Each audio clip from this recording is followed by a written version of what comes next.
همه ما دنبال راهی هستیم که روز طولانی تر باشه، انرژی بیشتری داشته باشیم و شبها هم خسته نشیم. ولی خواب همیشه یه معماست. برای اینکه واقعا سر حال باشیم فقط کم خوابیدن کافی نیست. باید کیفیت خواب و مراحل اون رو هم بشناسیم. قبل از اینکه نکاتی رو بهت بگم که کیفیت خوابت رو بالا ببری، بیا اول مراحل خواب رو بشناسیم. خواب ما 5 مرحله داره. مرحله 1 که بهش میگن خواب سبک، شروع آرامش بدن و مغزه.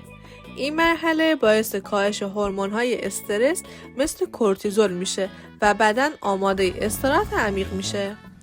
مرحله 2 بدن بیشتر آروم میشه، دما و ضربان قلب پایین میاد و هورمون رشد از همین مرحله شروع به ترشح میکنه که برای بازسازی عضلات و ترمیم بافت‌ها حیاتیه. مرحله 3 و 4 که بهش میگن خواب عمیق، جایی که بازسازی واقعی بدن اتفاق میفته. این مرحله برای ترشح هورمون رشد حیاتیه و سیستم ایمنی هم تقویت میشه. و اما مرحله 5 که بهش مرحله رم هم میگن، مغز فعال میشه، خواب دیدنی داریم و حافظه مرتب میشه. توی این مرحله ملاتونین و دوپامین نقش مهمی دارن. ملاتونین ریتم شبانه روزی رو تنظیم میکنه و دوپامین باعث میشه صبح سرحال بیدار شیم.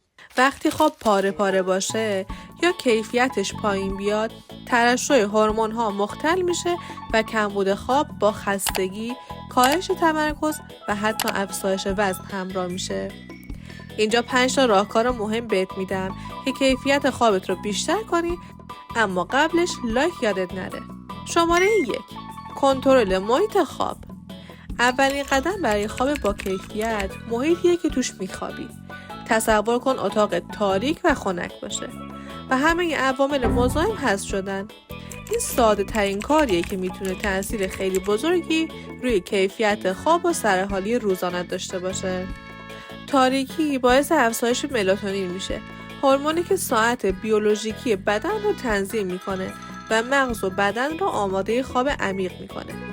وقتی محیط خنک باشه، بدن راحت‌تر وارد مرحله 3 و 4 خواب میشه، جایی که هورمون رشد ترشح میشه و بازسازی سلول‌ها، عضلات و سیستم ایمنی انجام میشه.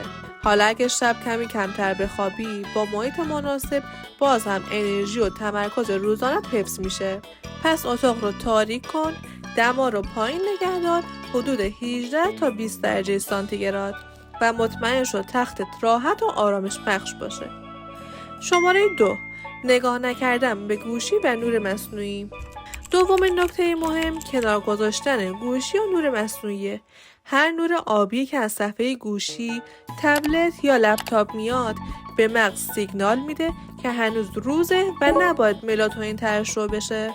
همین باعث میشه وارد شدن به مرحله رم و خواب عمیق سخت شه و صبحها کسل و بی انرژی باشیم. نور آبی مانع از ترشح ملاتونین میشه و خواب سبک و عمیق رو مختل میکنه. وقتی گوشی کنار تخت نباشه، مغز راحت‌تر وارد خواب عمیق و رم میشه، مرحله‌ای که حافظه مرتب میشه و مغز برای روز بعد آماده میشه. همچنین هورمون‌های بازسازی تو مرحله خواب عمیق بهتر ترشح میشن و انرژی واقعی روزانه افزایش پیدا میکنه. پس گوشی و هر منبع نور مصنوعی رو حداقل 30 تا 60 دقیقه قبل از خواب کنار بذار. چراغ‌ها رو کم نور یا گرم کن و اتاق رو برای خواب آماده کن. شماره 3 نور طبیعی صبحگاهی. حتی چند دقیقه نور طبیعی صبحگاهی باعث کاهش کورتیزول میشه و ریتم شبانه روزی بدن رو تنظیم میکنه. نور صبحگاهی به مغز سیگنال میده که روز شده و تولید ملاتونین شبانه رو کاهش میده تا شب راحت تر بخوابیم. این یعنی انرژی بیشتر در طول روز و خواب بهتر شبانه. شماره 4 ورزش سبک.